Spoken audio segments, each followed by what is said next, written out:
Masters. At least I think it's the final day of FACEIT Masters. Quick Esports versus the good guys. We are very much reaching playoff territory. We are so close to the end, and this is really separate the wheat from the chaff. Honestly, where these teams are has already kind of been decided. Quick are making it into the playoffs. Good guys are not. That is set in stone. There's nothing we can do to change that. So I think more than anything, we're expecting both teams to just put on a damn good show for us. I am Egda. Joining me today is Matchu. How are we feeling about this matchup? Hello, welcome, and thank you for introducing me. I'm feeling very good about today's matchup. Of course, for Quick, it is quite an uphill battle here for good guys, to say the least. Quick are really heading top of the ladder, and I'm not sure if these games have that much impact on seeding, as I haven't really followed too deeply on the head-to-head matchups. But either way, a win for Quick Hill will feel good going into the playoffs, as good guys are kind of in a troubled spot here, most likely heading into the promotion relegation matches unless something out of the ordinary really happens here. Even with the records, I think they're heading into that spot there. Yeah, no, it's guaranteed that Quick Esports are making it into playoffs and good guys are not. In fact, right now, good guys, they're actually sitting at 14th place, and they are also guaranteed to be in Masters relegation zone. So they're going to have to fight for their spot next time. So to be honest, we are looking at something of a hydrogen bomb versus coughing baby style of matchup here, which happens to the best of us, I suppose.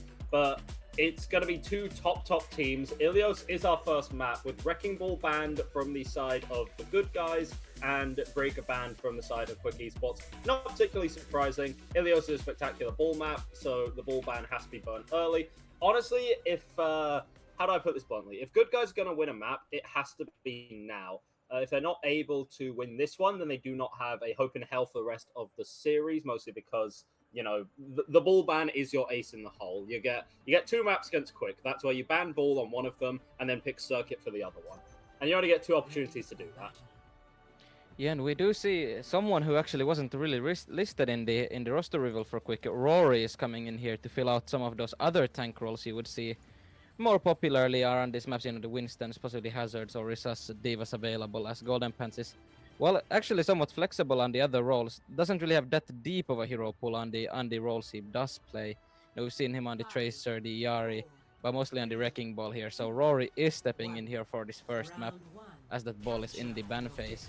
And an early TP coming out of spawn for both sides to get into this objective early. Interesting compositions that come out, to be honest. Quick Esports running the Weaver Ana backline, so pretty greedy. If the Hazard can actually scale onto that backline, it's going to be deadly. So Rory's job for the most part is just going to try and stop that from happening. Ewan ends up going in, has to be pulled back a little bit. Life Weaver can offer some very good individual support for the Ana, put them on the Petal platform as well, give them a big overview of the entire fighting arena. Slowly, Quick Esports, they're just taking incremental space on the point. They are going to get the first capture as well, but most of these teams seems like they're locked in a stalemate. Yeah, and for good guys here, really, if you do want to sort of reclaim these positions as well, you have to be aware of Quick's ability to keep one individual alive, and Hari does fall down just as I'm speaking up about it. Does hit that nade. But yeah, good guys have to really look to isolate targets here out of the sightlines of that Ana and Weaver, because if you can't get those resources out or get a person behind the wall, it's gonna be really tough pickings here to find anyone to get substantial amounts of damage and pick potential up, as this Quick Esports backline is extremely strong in that regard.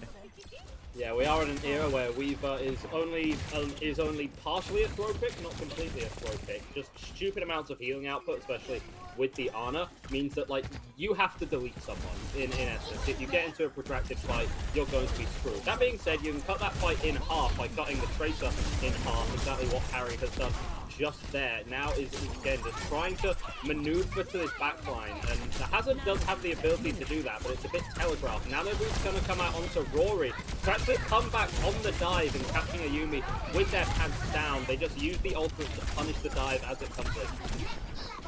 Yeah, and it's a very good stabilization play there from Quick, and that nano boost to get that initial trade onto the fallen down Tracer there. And even with that being said, not really much invested there, 70% left on the clock, and you have basically every ultimate available for yourself here to hold. So a slow fight will probably be in the play here for good guys to try to trickle down anything here before they go into the point. That's where Evo's looking for a pulse bomb, but doesn't find it. Cleanse has been forced though, and it does seem like Rory is quite splitting up here to get out to Hari. Fenris is being dove in here, and Pro Player does find a pick onto that early beat now being invested by UN, trying to get any sort of damage in here, maybe another pick, but it's looking like they're stabilizing quite well as Evo finds a trade onto UN, and a life tree is being popped here to keep Rory on the point. Fenris was in an awkward position there, got punished for it, but you can see everything and the kitchen sink comes out for Quick Esports. The Lifeweaver just simply cannot be killed by one hazard when in that tree. Rory also taken off the point, means that they will live another day, but does mean that they will cede the capture over to Good Guys for just a moment. To be fair, very good fight here for Good Guys. You force out the three of those essential ultimates for Quick. You do have the bomb and nano boost left over, but there is a kitty crush and a hazard down for available for Good Guys, and they're looking to take the aggression with it. Does seem to hit a few targets. It is a question of who it is. Fenris who's been hit, but Harry does get slapped. Naded, the cleanse being forced, as well as the wall. You have to go in here. You have to pop the kitty crush, nano boost onto Rory, trying to find this tank trade to happen, but almost falls in the hole. Isn't gonna happen. They're trying to reclaim the objective here. UN is quite split, but the bomb is there as well to help Rory out to live that engagement. Evo looking for a possible pick onto Tiagolini here. Oh, and Ari falls down. Ooh. Yeah, was looking for it, but in a scrappier fight, you kind of have to favor Quick. You think that they've just got a little bit more mechanical skill, a little bit more experience, a little bit more edge. Tiagolini is the only one there who's able to retouch this point, and already a recall has been forced out. Is actually going to be able to get back on just for a moment, but it's going to be a fleeting thing as members of Good Guys trickle in right there. Barring one very chaotic team fight at the end where Good Guys were able to get a head up and actually get their presence on the point, that was all Quick Esports. Yeah, and I mean, honestly, the fight that we did see Good Guys win was very impressive, but then you might have just maybe hit the pedal a little bit too hard on the medal there, as you went in maybe a bit too aggressive there and kind of forced yourself into a fight where Quick were in a favorable position on their choke point side. Of course, you don't want to let the Ana and the Lifeweaver set up, but there's also a matter of splitting and maybe a bit too hard there. You did get kind of caught lacking a little bit when that nano boost got popped. The Kiriko rush was there, of course, the answer, but wasn't able to quite hold it out. And now we're gonna see if the styles are adjusted even a little bit dependent on this map. Quite high ground heavy, and as well Lifeweaver able to traverse to that top side, possibly able to pull up the Ana to that lighthouse above the objective if you decide to get that first fight win. You have to be very careful as Good Guys here to not let it get out of hand. Generally, Weaver's strength is the verticality, right? And that can be a struggle when you just have a Tracer on the enemy team, but you have a Hazard and a Kiriko that should be able to get those high grounds quite easily and apply some pressure onto Lifeweaver. Unfortunately, it seems to be just the idea that the dives aren't being particularly successful for the side of the Good Guys, and Quick Esports are able to bounce back with immediate momentum. This is, you win that first fight very early as well for Quick, and this is now where the Ana gets dangerous with the Weaver. You're able to get onto high grounds you can never get on before, and that's where Weaver really excels in strength. And this is gonna be a rough time to get that Ana out of there. You have sightlines on every nade choke point, every engagement is available, but Bro Player does find Ice in the air, and just like that, the setup is broken, but still you have to clear out this Diva, this Weaver off the high ground. A lot to clear out here for Good Guys, but it does seem like they're moving forward quite rapidly.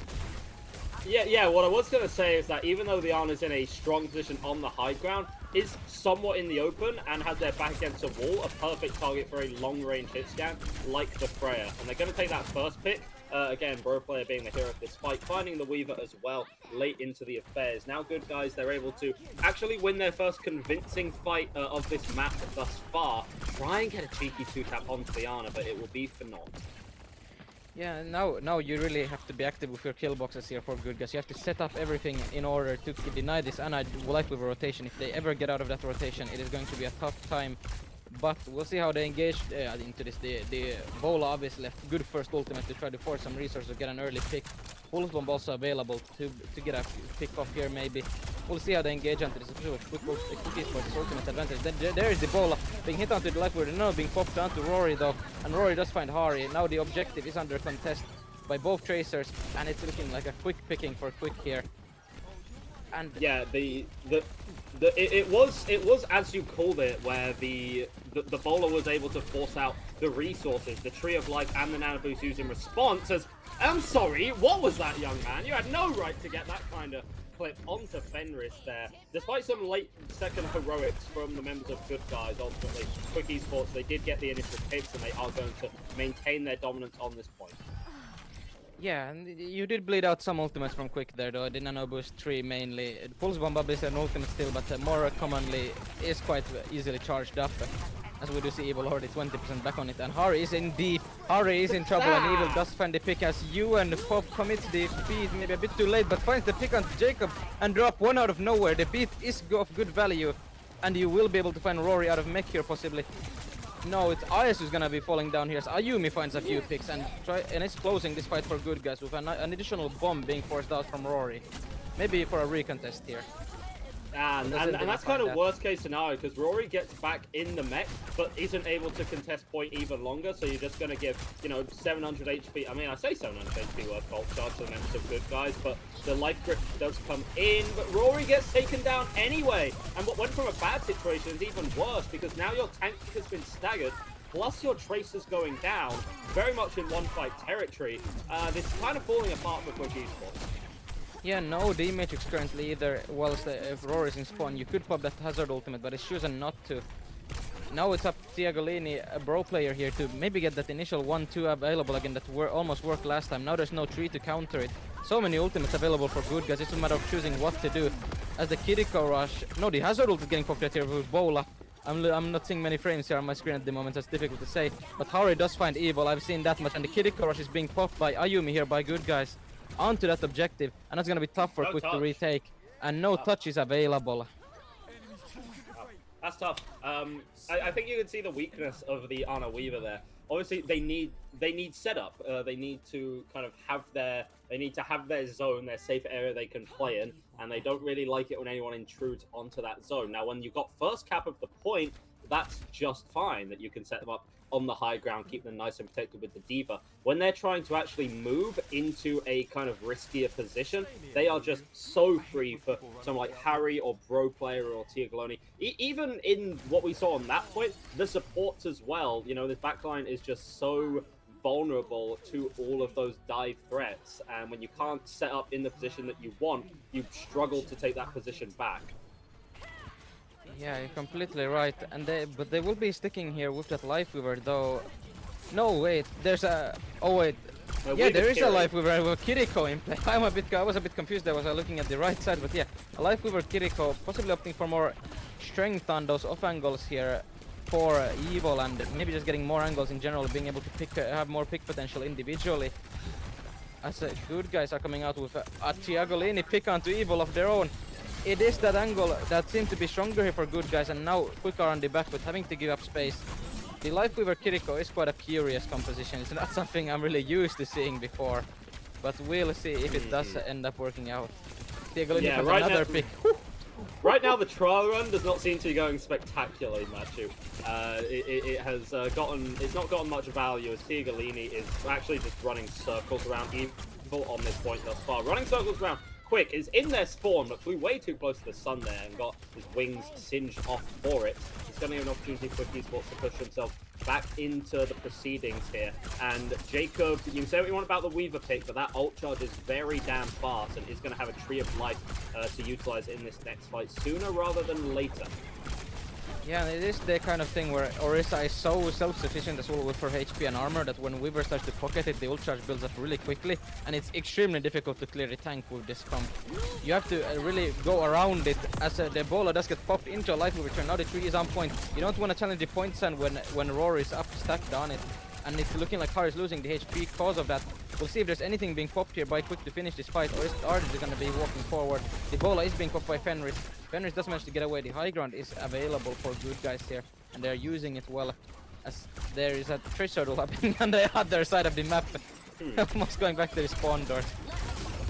Peculiar one there, and Ayumi uses uses the Kitsu. It does actually get off, but does die in the process of that. And you're already down on numbers here, so the members of Quick able to reclaim this one, despite some last-minute heroics from Goud player. They capped that point early on without even winning the fight. By the time they've won the fight, they have already equalized on the progress that was made by the good guys, which is not spectacular for them. Now, Harry has moved off of the Hazard, recognizing kind of with this much open space, Hazard struggles to actually scale for a proper dive without just being chunked all the armor before even engaging. So you're going to go something a bit more durable, a little more brawly. Orisa it is.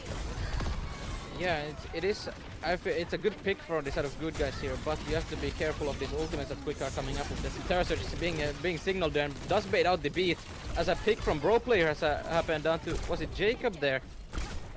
Someone's fallen down there in the early fight. I haven't quite seen it, but Rory has fallen down due to it as well, and it's looking like good guys have managed to get through an ult deficit once more with good beat usage there to take the fight for yourself. These UN beats are hitting very hard. The UN beats are going spectacularly, but also if you look at the another weakness of the backline of Quick, there's no Lucio, there's no Juno, there's no speed. So when a Kitsu is kind of used in your Orisa's face, you don't have the opportunity to disengage, just kind of sit there and get beaten up. And Orisa can take a lot of punishment, but even she has a limit. We're going to see that Orisa try and deliver some more punishment now with the Terra Surge. Could be comboed up with the Bowler here for a lethal combination. Yeah, you have to be careful though, Quick. You have to be really fast here and get that combination out before they do. But the Bola is used by itself, it forces out the cleanse, and now there's a free Terra Surge available for whenever it's wanting to be used, and it is used to pull in Hari. Rory getting that pick on early, but IS does get traded out by Thiagolini. Still, a Quick Esports have an HP advantage here with that healing from the Lifeweaver, but it does get picked out, and now there's an even trade. It's very scrappy. It's very up in the air for everyone to take care. Ayumi, or that's the later pick. There's Fenris falling down to, I believe that's Thiagolini, as Rory finds Ayumi. And it's a scrappy fight on point, 10% left here for Quick to hold. And Jacob's going to come back with the Tree of Life as well. That being said, the numbers of ults are a little more in favor of good guys because they have a Terra Surge and a Kitsune Rush. And right now, Harry does not care about all that healing. If you can deal enough burst damage just to one-shot members of Quick, you're fine. But in fact, you're not able to do it, and they're able to live another day. And Evil's able to live long enough to pick off your Lucio. Kitsune Rush has now come out from Ayumi. Fight's gone on long enough that Ace has built up one of their own, is able to use those enhanced cooldowns to live just a little bit longer. This fight is turning so chaotic right now. It's every man for himself. We even see a Doofus in the play, and they get off the point. Just a second too long. That hurt my soul. I can't. Yeah, that is quite unfortunate. But we also did see Hari did get picked off there right before the objective. It did get lost, so it might have been almost an unwinnable fight. Of course, no fight is lost until the fight ends, but still, that would have been a rough situation to work with for good guys. But yeah, obviously we see the Tracer pick here for both sides, along with the Freya. They are going to be the ones to frag out the most here for both sides, and frankly speaking, it is the Tracers taking the spotlight for both teams here, providing a real good showcase of skill. Especially, you know, Thiagolini has been turning fights around, you know, with great impact, as well as Evil. They're getting the picks you need in these fights, but it's looking like it might be a series of the Tracer duels. And it's absolutely, because it's also been like quite even as well, you know, like Thiagolini in the second half was definitely getting the better of Evil in most of those exchanges, but in the first half it was all Evil, right? And yeah, if we're able to just see, you know, strong Tracer gameplay throughout the entirety of this series, I'm going to be a very happy young man. But obviously that's going to be informed by our next picks and bans. Remember that we don't have the opportunity for the ball ban anymore. That being said, good guys have gone for the effective ball ban, their second one, by, as I said, going to Circuit. Now, immediately, Quick Esports have banned Widowmaker. They do not want to get into any of that kind of utter shenanigans or chicanery of kind of long-range fights. They're not going to bring in Golden Pants for this one. Even on their best days, they still are not playing a Wrecking Ball on Circuit. It just doesn't make any sense. They just can't do it. So we're going to see the exact same roster.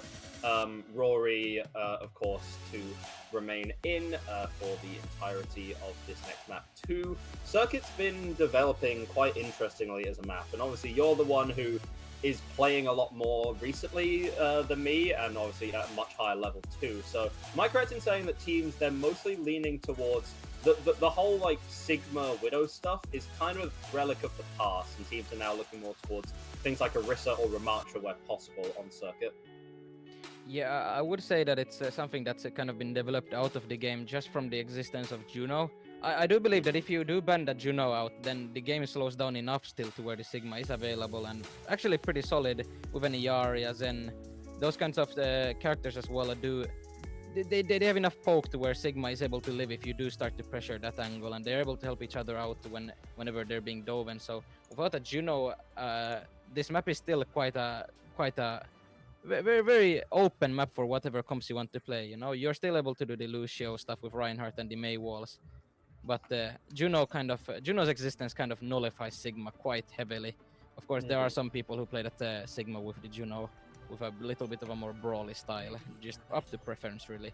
But Orisa is gonna be the angle to be shown here. That and Juno hasn't been banned either, so yeah. I mean, yeah, it was Lucio that was banned, who isn't going to be available. Honestly, it seems like these teams don't really want to favor it. So it's interesting because it looks like they're both going to be running the Alari BAP here.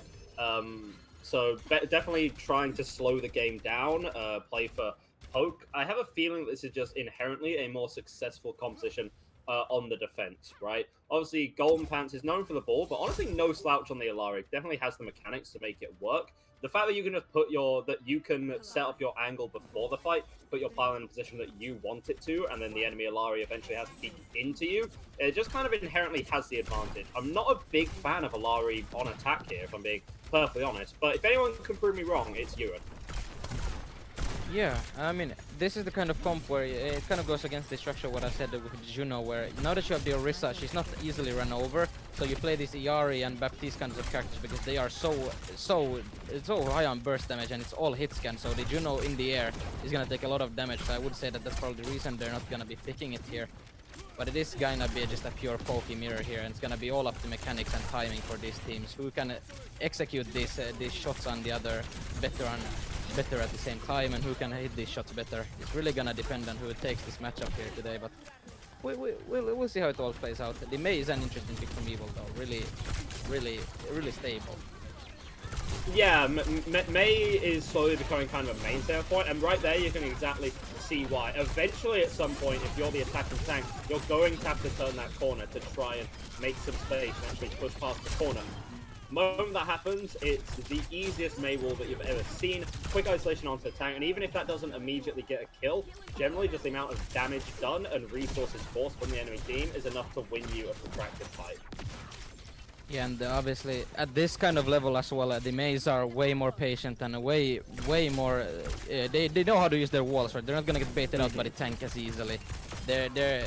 Oh well, speaking of being baited out, IS has been picked out by Bro player, and an Ariel is being popped here very early by Golden Pants, trying to find Ayumi. Does get that lamp out and is now above them. Oh, what a nice snipe by you, Golden Pants. Well, where was my man headed? Well, I mean, it's. Wait, were you using a blitz? Oh. Is Evil switching? Surely I don't see the vision for using that unless Evil's switching. Even then, I mean, yeah, no, he's not. Well, it's just a beefed ult, and now good guys have a massive edge going into this next fight because they're going to have Pika's advantage with the window. Yes, Ayumi have their Quick have their own to match back with, but they're going to have to walk into this angle. They have a bowler shot. They can combine that up with the Alari ultimate, and I think that's exactly what they're going to do. Unfortunately, the Alari ult is not spectacular. That's quite an unfortunate set to see, but it is going to be looking like good guys are going to take this fight. Even though there's still obviously a chance to be a hole in this, but it is looking a bit tough as all these ultimates are being popped as well. Yeah, no, it is going to be good guys to get this first checkpoint here. Yeah, and I'm interested to see, it's actually the double hit scan that comes out from the good guys. So what you were talking about, you know, play range, hit your shots, that is the entirety of the good guys comp. The moment that you have that Sojourn instead of, you know, something like a Mei or possibly a Genji, even though Genji's not being played as much as of late, like it basically removes any element of like going beyond I'm going to hit the shots on you. That being said, if your name is pro player and you can hit these bolts onto Golden Pants, then that's a perfectly fine strategy for you to use and possibly thrive with. Yeah, I mean, yeah, if it works, I guess. Here we are going to be seeing probably the window being cocked here, to be fair. Since it's all window actions, but the lamp is forced out early. And that's just going to be the go signal for Rory to use the Terror Surge. Doesn't actually get any kills, but Fenris is right there with the follow-up. It's strong work here. Tiagalini's overclock is going to be completely shut down. And finally, Quick Esports have managed to route this attack just a little bit, along with a neat little stagger onto Hari too. Yeah, now this is where it gets interesting. This is what I like. They might be going for the spawn camp here. It's a very long spawn wall here, and even just using this corner, you're going to be able to trap them very well in this choke point. The coastline is wide open, but it does not look like they're going to be sticking to it. Just gonna back out up into the ramp here, and maybe we see a possible early bowler here from Fenris. There's a lot of people stacked up at the moment. Yeah, Plus has the angle too and just takes Road Player out of the skybox there. Says sayonara to Ayumi too, and this is some utter dominance coming out from the Freya right now. Has maybe been nerfed to hell and high water, but can still pull off some incredible plays like that when given the space and given the angle. Yeah, and the Golden Pants is sneaking around here. Interesting play gonna come out here. The ER ult is probably not gonna find the direct value since the lamp is most likely gonna be unavailable here. But speaking of the lamp being pulled, and it is Tiagolini, but what a bowler! What a bowler from Bro player. Right? Tiagolini still gets shredded out. You're 1-for-1 situation here. Quick R in the hole though, have ultimates available to their name still. Just gonna be backing out here. As an ER ult gets popped here as well. But you are... Oh! Ugh, what was that? That was gross, Ewan. Okay. At that point, it felt like the Captive Son was just cosmetic. Now, both of these Orisas going to be picking the shield, returning back to the days of Overwatch 1 just for a brief moment. But it very much makes sense on this map, especially to gain that extra shielding in the front line. Window is available for both of these teams here, but AES is going to have the lamp force exceptionally early. Yeah, the window is good though, and Evil finds a pick up to Ayumi. There's a terror surge by Hari, but it's going to be countered by Rory when they pick up the Bro player. Evil in the backline now, on the sideline you would say. And now it's a very quick end fight here for Quick, despite being down such an important resource like Lamp. And so now we want to see spawn camp. There's a Sojourn in on the shelves. I don't think I've ever seen it. Yeah, I don't know if I've seen that item available in the IKEA web store, the Sojourn, but... Unreal. Anyway, now we have a really good angle. And actually, Quick Esports, they're not going to waste any time. They're going to go super early with the Blizzard. It doesn't catch anyone, but it does force Pro Player to kind of use that bowler in a bit of a panic. Not much value gleaned from that one. Tiagalini as well pops the overclock in proceedings, while Harry utilizes a Terror Surge. It's not really good enough. You do get a trade onto Rory, but no one else is there to touch the point. I say no one else there to touch the point, and the Orisa's right there.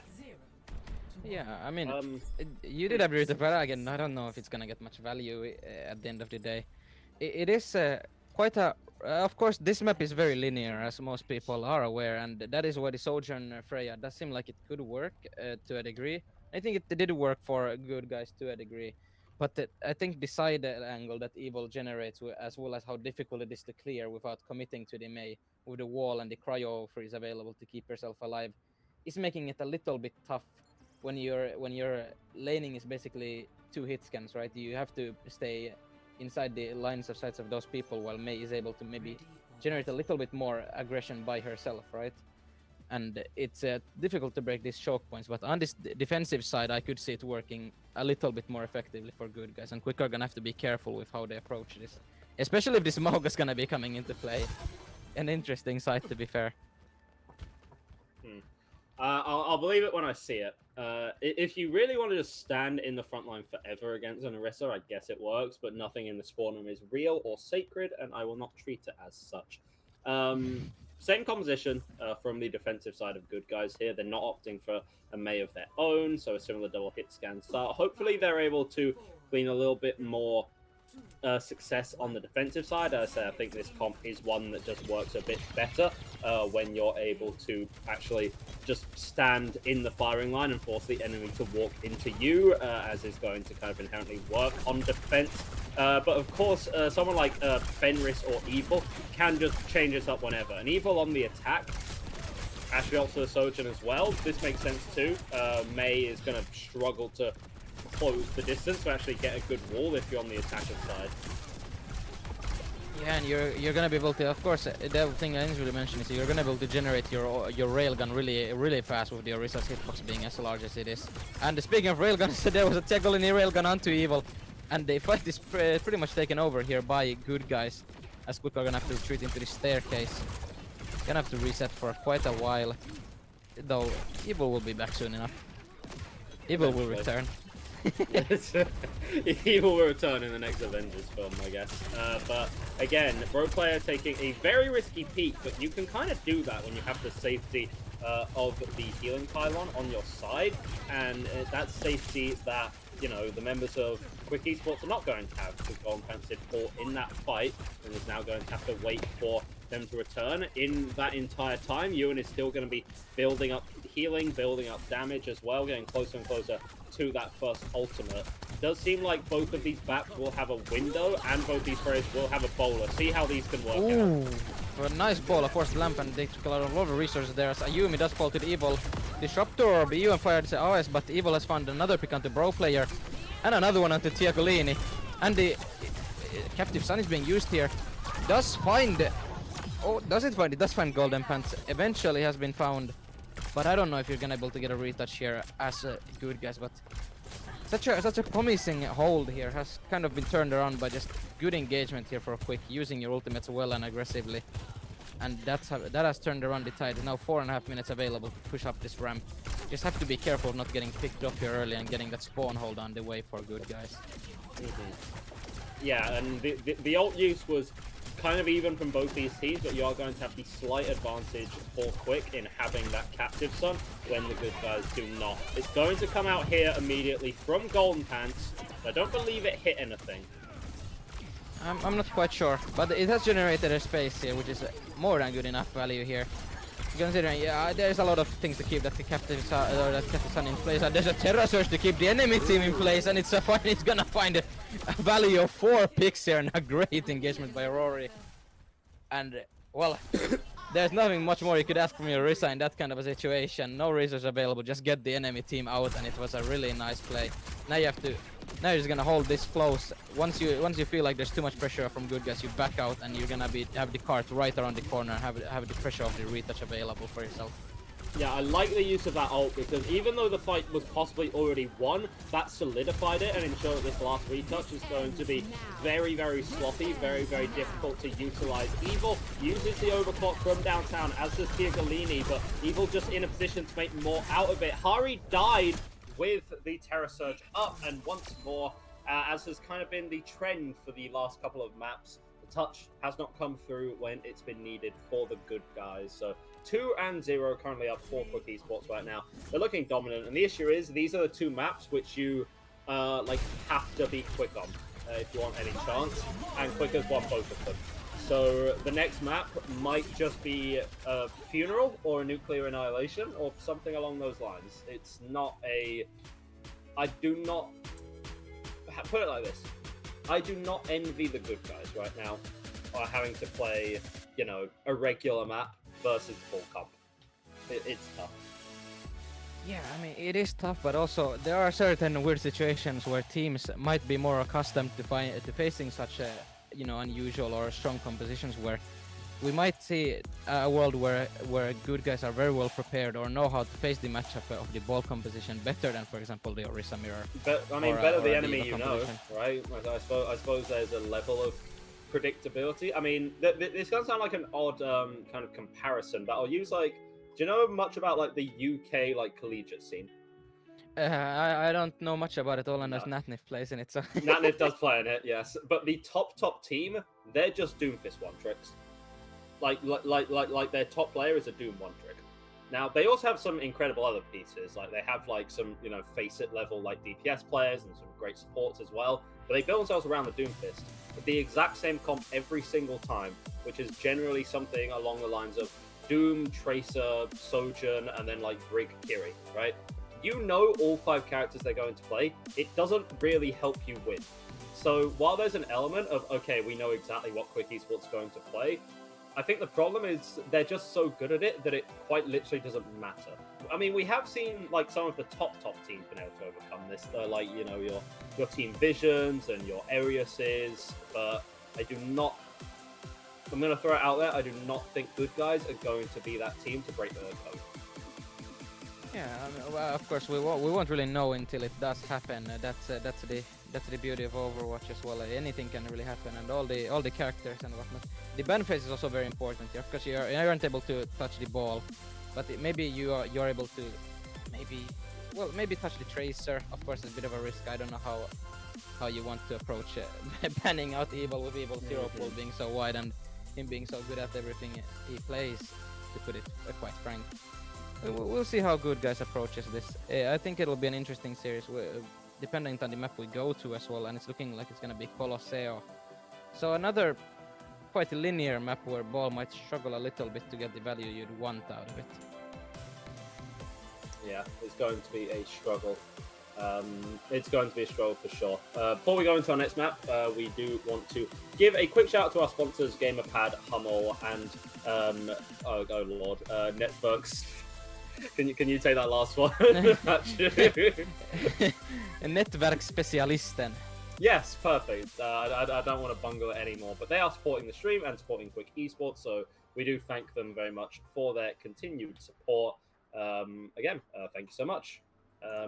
Anyway, Colosseo. I think this is kind of the map that you would choose if you to try and neuter the ball as much as humanly possible. It's not like there aren't angles on this map, but it is mostly very linear.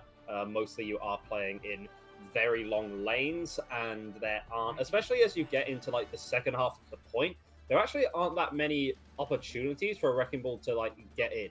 Especially say like everyone is on the bridge, like the only way that the ball could possibly get there undetected is to like go through like the center of the map by the mega health pack and go all the way around the back, which isn't a particularly practical thing for someone as fast-paced as Wrecking Ball, someone as fast-paced as Golden Pants. But Good Guys, I do respect them. They're going to stick to their style of the hazard. It's what they're comfortable on. They're not going to make any crazy adjustments to deal with the ball. And to me, this does show some amount of confidence.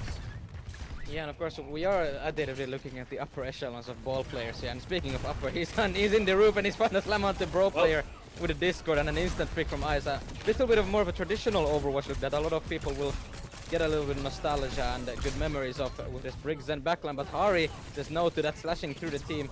Though these kinds of scrappy fights is where this Quick Esports competition will be thriving, as Yuan has been found in a trade and Evil and Ayumi do fall down.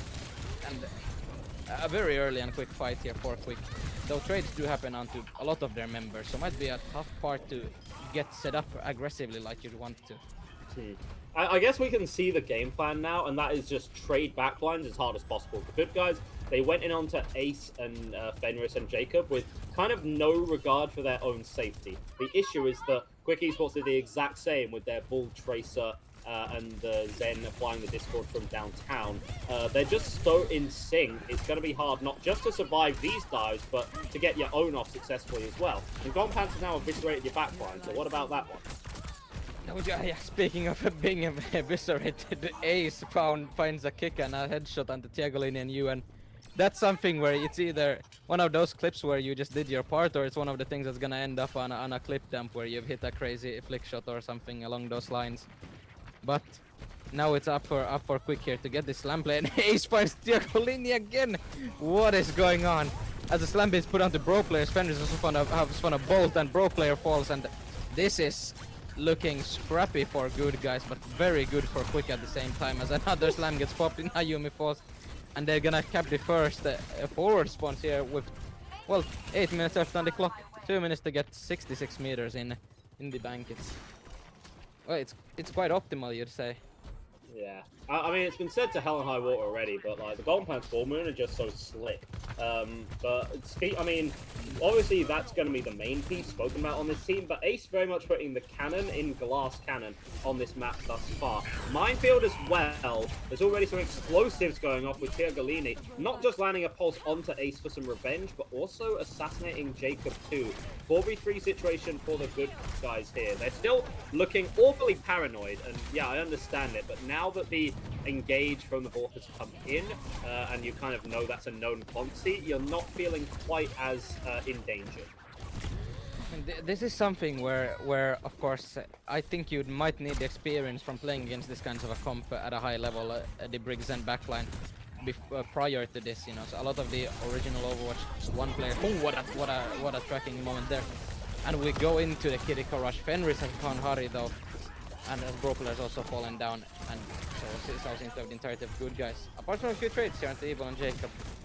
But yeah, going back to what I said, this is a kind of a composition where you really need the experience prior to go against it, because it's quite unusual, right? Like the backline is quite fragile, but it's also extremely strong against fragile characters. You know, the Brig and Zen do very high amounts of damage on those Discord targets, and they're also really difficult to clear out without a proper engagement. And it is looking rough for good guys at the moment with this Golden Pants ball running around rampant. Yeah, Bro Player has like tried to go Sombra to deal with you know, things like the Wrecking Ball and the Tracer. Number one, Evil has already swapped onto the Cass and actually been punished for it. And two, like Golden Pants have just sussed out this Sombra already. That being said, a aggressive use of the beat is what it took from good guys to secure a couple of key picks, so they should be fine in this fight. Quick Esports are actually going to hard commit. Both support ultimates in here. A Discord up onto Harry, but it's going to be relatively safe. Focus Fire can't come in. Finally, a hack comes out onto Golden Pants along with a lot of boots, a lot of CC. It's going to make his life a living hell. Is going to be forced to vacate from the fight area. Yeah, I mean, this Sombra is gonna be a bit of trouble for Golden Pants unless you're able to find the Sombra first. It's a game of hide and seek. Who gets the peak first? And the slam being used onto main. IS has fallen down in the meantime to Hari though. A good trade onto UN. It's a 4v4 as Evil is being slashed by Hari. Ebola being used to stop Hari in his movements. But no, it's just not going to be enough even from Harry's. A couple of picks here to keep off this quick team out of their well, I would say shirts, socks. I don't know what I'm trying to reference here. They're kind of like those little annoying bugs that you find in the grass during the summer. But yes. No, I know exactly what you mean, pal. It's just like so. Going against Quick is so obnoxious because it's like they're constantly gnawing at your ankles. That being said, we finally found some pesticide in the form of a Sombra hack onto Golden Pants, and then just a complete destruction of the rest of the team. You know, Ball is in such like a precarious spot at times where he is simultaneously incredibly strong. The EMP completely cuts off my train of thought there. Immediate execution comes out onto Ace, but Pro Player went in aggressive and gave their life for the cause. Pulse Bomb onto Golden Pants, but seems to be kind of a wasted endeavor when the ball is that close to his own spawn room. I do have to say though, this is where the upside of good guys is looking very good for this composition. Now, the more space they get towards Quick, where the less they have to travel, the better it is for them. But it is, oh no, Hari's being booped around by what I assume is the crit ball perk, taking so much damage and being misplaced from the choke point. And Golden Pants just keep going at it. As Jagalon has found Evil in a trade from Jacob, but Golden Pants has found Ayumi here, and now this is where the fight probably ends here. Not enough sustain left for the side of good guys to keep in this fight, and Golden Pants gonna chase this Sombra hazard. Might be a bit risky, but it could be funny. I think saw that the hazard was there and then immediately reconsidered. Like, no. You have to pick your fights very carefully. Yes, you're an unkillable freak, but you're an unkillable freak who is very vulnerable to things like, say, a hack or a flashbang or any number of things. That being said, no hack is going to be a problem for you on this day, because once more you've managed to find the Sombra and completely eliminate them. Harry has similar success onto the enemy Genji, and the bowler from Fenris finds absolutely nothing. Very precarious position the supports are in. Has to be a Transcendence, and it is used later from the round to try and extend that survivability time as much as humanly possible. And a Minefield in all of the chaos just ends up getting the pick, as Minefield tends to do. Yeah, the more chaotic these fights get, the better that they do go for quick, as has been mentioned earlier. And it's really showing here now that the slam is on to Ayumi as well. Fenris is falling to Bro player though, but it's not going to really be the end of the world here for quick, as Fenris is probably, I would say, the quickest character to get back here for quick. But is Pro player gonna look to... Was that a spawn camp angle there? Is that a spawn camp angle? I'm not quite sure. Was it in their spawn? We'll have to see. We'll see the kill feed if it is something that... It is a spawn camp! And it is... yeah, it is successful. That's just freaky.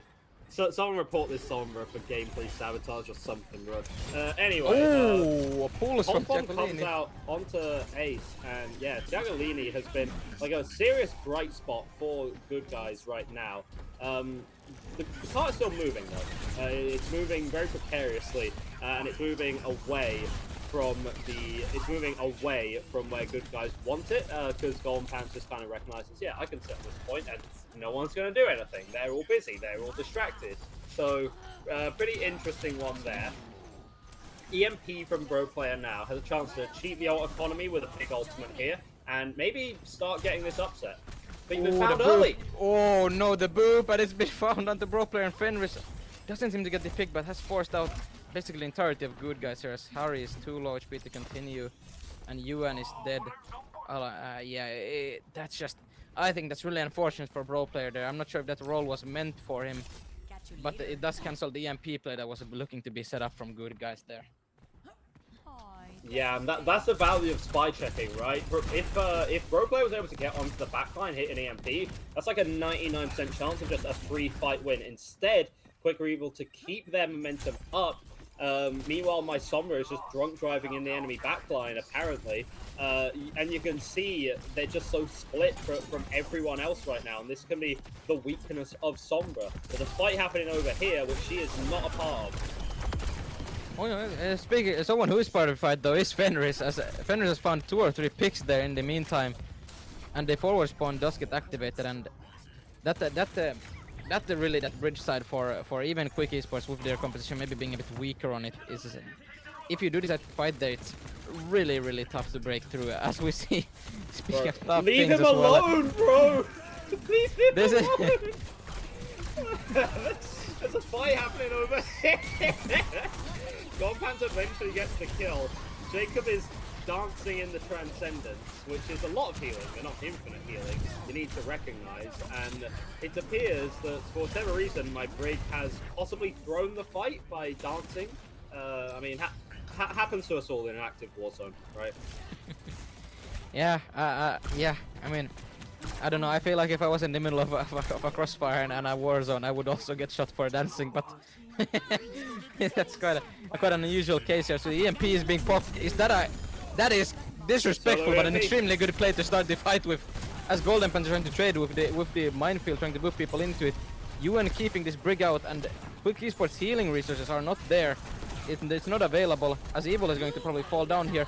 Oh, Ayumi walks into the minefield though. Tiagolini found Evil, and oh, it's rough for Fenris. Fenris gets picked up by Tiagolini, and Tiagolini's Tracer looking Tiagolicious, as he's trying to end the fight here and possibly try to get this map victory for Quick, as a hack is onto Jacob. Does get the early spawns there. Golden Pants setting up for a slam here, though you're gonna have to be worried about this recontest. It's in a really bad position for the slam unless Quick can do this very early, and the hack is onto Golden Pants. Golden Pants will seem to live. Evil is with the blade. Evil's blade is big, and it's finding the first pick onto Yuan. Finds the TP out as well from Ayumi, and Harry is struggling on the point.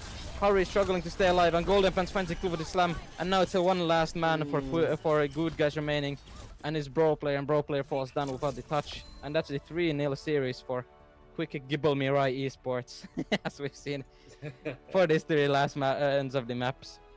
Oh my lord, yeah. So I mean, hey, closer than I thought it would be. I'm very surprised that went the way. I'm very surprised. Like, okay, there were maybe 1 or 2 fights where like Quick Esports were just trolling. That happens to the best of us. We do a little trolling on occasion, but also there were a lot of fights where they were actually just trying really hard, and good guys were able to try harder and then just kind of end up winning out. I was actually quite surprised with the skill that came out from the good guys for a lot of this series. Were they expected to win this? No, not really. But they put in a really good showing, and I think that they can kind of leave with their head held high on account of that one, because it was much better than anyone, I think, expected it to be. Yeah, I'm just wondering why there's a pair of golden pants on each of us here on the caster screen. It's quite confusing, but That's a very good question. they do look quite fancy, to be fair. I mean, I think if I went to a party, I could wear that with a nice suit. I mean, it's not the most unhinged name for Ball One Shot. Isn't there like that kid in America whose name is like Boo Sniffer, who just terrorizes the ladder on like Ball? You know what I mean? Please do not put an image of that. Please do not. We'd rather wear the golden pants than, yeah. So anyway, yeah, great matchup, and that kind of locks things in. Playoffs should be starting. I believe it's next week. Actually, the playoffs begin.